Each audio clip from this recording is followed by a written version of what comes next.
stand in calm blue seas.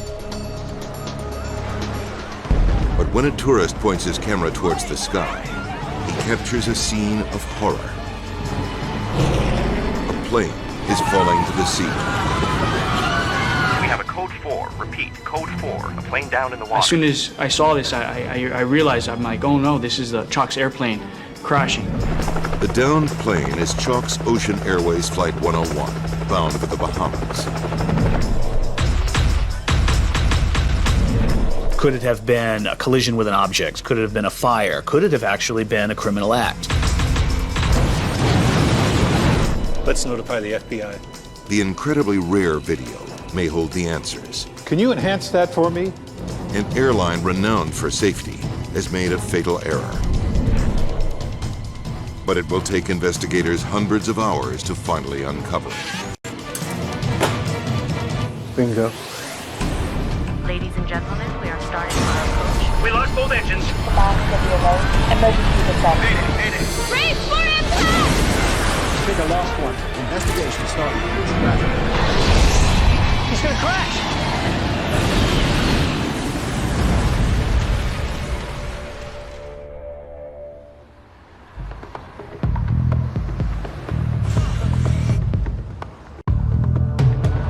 The Port of Miami, December 19th, 2005. Giant freighters and ocean-going cruise ships are a common sight. But there's another much smaller craft that's often seen in this port. Chalk's Ocean Airways flies seaplanes in and out of this busy waterway. Today, Flight 101 from Fort Lauderdale is making a brief stopover here on its way to the Bahamas. Feather propellers. Check. Shut down engine number 1. Shutting down engine number 1. Chalk's flies to 2 regular destinations, both in the Bahamas. Bimini, where Flight 101 is scheduled to land this afternoon, and Paradise Island. Ladies and gentlemen, this is your captain speaking. We're just making a short stopover here in Miami to pick up a couple passengers. We apologize for the delay. We'll be on our way again soon. How many are we picking up? Just 2, but they're VIPs.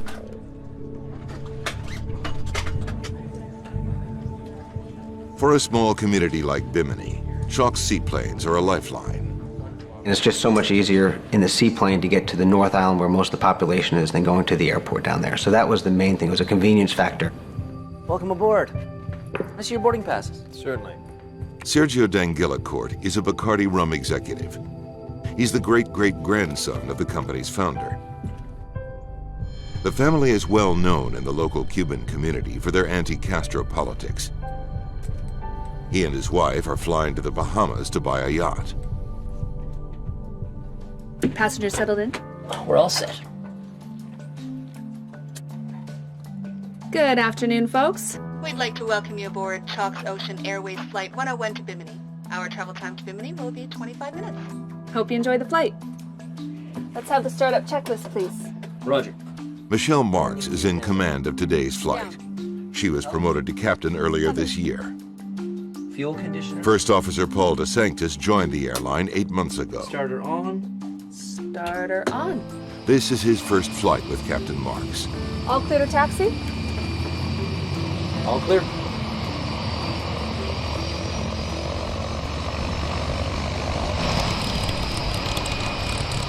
The Grumman Mallard is a twin turboprop design. It has a V-shaped hull and underwing pontoons.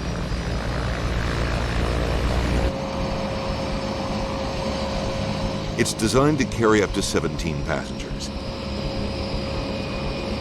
The plane has retractable landing gear, so it can operate on either land or sea. Gear coming up. Takeoff in the Mallard, depending on the days, it could be a lot of fun or it could be a real challenge. Weight and balance check. We're good. The Miami seaplane base has no control tower. The crew has to keep a lookout for boat traffic as they taxi through one of the busiest ports in the world.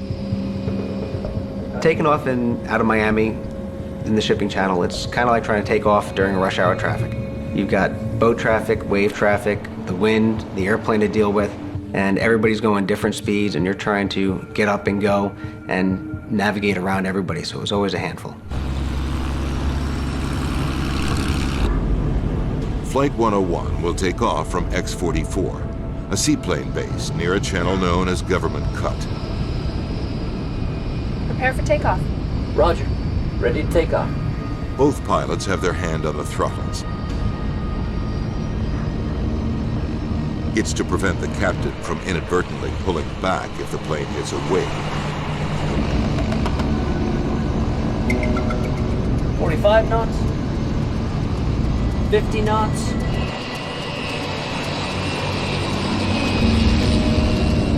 This is the moment most passengers are paying for, the takeoff. Half speedboat, half plane. It's a unique thrill. 75 knots. 80 knots. For the pilots, accelerating through the waves is often the most difficult part of the flight. The airplane itself was really hard to fly as far as on the water, getting onto the step, which was what we call getting on plane. And in rough sea conditions and in rough wave conditions, it could be a real challenge.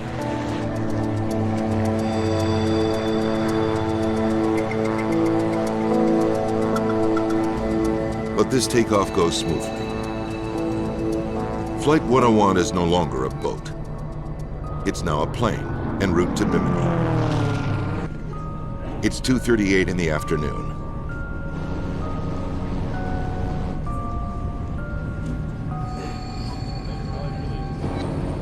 The plane's flight path takes it past South Beach, where sunbathers and surfers are out in force.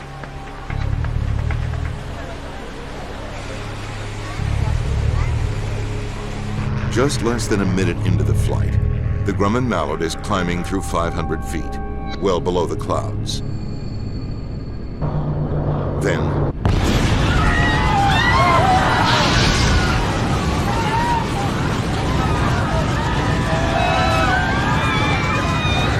the plane rolls violently and dives. The pilots barely have time to register what's happening. Their struggles are in vain.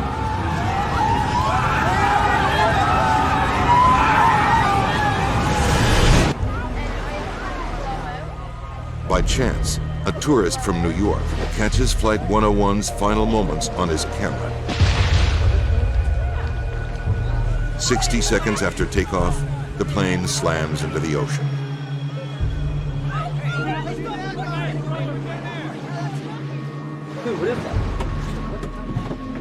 Lucas Bocanegra is a lifeguard stationed on South Beach near the Chalk's Ocean Airways sea lane. As soon as I saw this, I realized, I'm like, oh no, this is the Chalk's airplane crashing. We have a code 4. Repeat, code 4. A plane down in the water. This is Lucas. We're launching the jet ski. The two lifeguards are the first rescuers to go looking for the plane.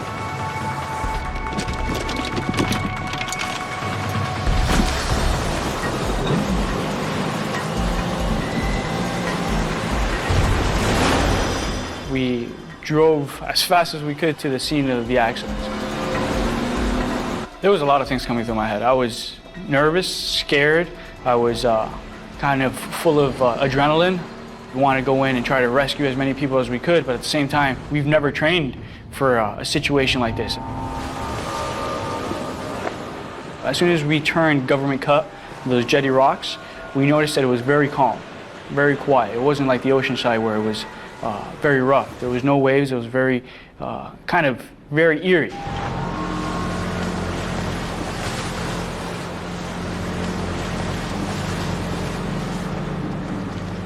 At first, Lucas Bocanegra finds no sign of Flight 101 or any of the passengers. Little by little, we started seeing debris float up onto the surface of the water.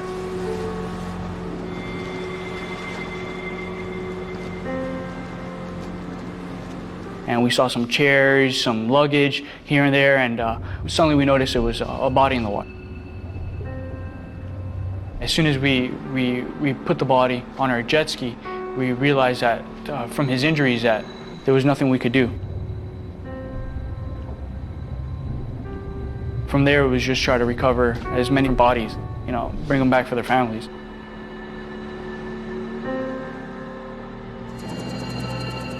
News crews swarmed the beach. Chalk's Flight 101 plummeted into the channel in full view of tourists lining Miami Beach. Even a fraction of a second, the whole plane was engulfed in flames. Black smoke and then an explosion. Pure fire in the sky. It was so surreal, we couldn't believe that we actually witnessed that. Chopper 4 over the wreckage as Miami Beach Coast Guard look for any survivors. But the effort is futile. We retrieved some of the bodies, but we were unable to find anyone that had survived. All 20 people on board are dead, including pilots Paul DeSanctis and Michelle Marks. The residents of Bimini are devastated by the horrific news. It was very sad for the crew and the friends that I had lost on the airplane. You never expect an accident to actually happen. And to see that on television like I did, it was very, very sad. In Washington, senior NTSB investigator Bill English is put on the case. I was just in my office doing some routine paperwork for something else, and the director stuck his head around the corner and said, "Oh, there's been an accident." And I said, "Well, what is it?" And he mentioned a Grumman mallard. So I immediately knew it had to be Chalk's. Within hours, investigators are at the crash site.